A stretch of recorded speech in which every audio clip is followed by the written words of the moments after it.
I hope that bike sharing won't be anymore only seen as a cost, but actually the figures will show that it's an investment that pays back in reduced CO2 emissions, air pollution, lower public healthcare costs, and higher productivity.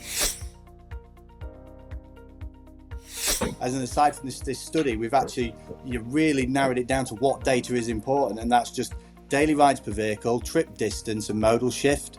And if we can start standardising that data, it really does support this financial argument as well. So when I talk about bike sharing, I'm not actually talking about cycling at all. I'm talking about the climate action benefits, about healthy and active cities. I'm talking about improving the utilisation of public transport. I'm talking about supporting. We've put massive investment into our cycling infrastructure. Ask number of kilometers per bike per person.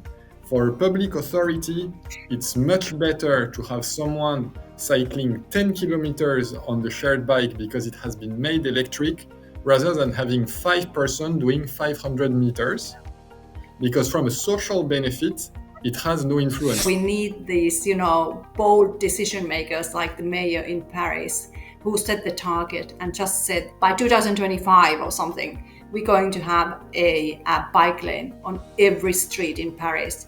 So we need these targets. We need setting targets, and then things will happen. And actually that, to my knowledge, that has happened or is almost happened. Yes. And we can see the amazing cycling growth. If the user wants to use a bike 365 days of the year, let's make sure that we make that available to them and let the private sector come up with the solutions to ensure the bikes don't lose their charge in the colder periods. Let's make sure the bikes are available all the time. What people kind of sometimes forget is that bike share can be a great gateway for people to go back cycling.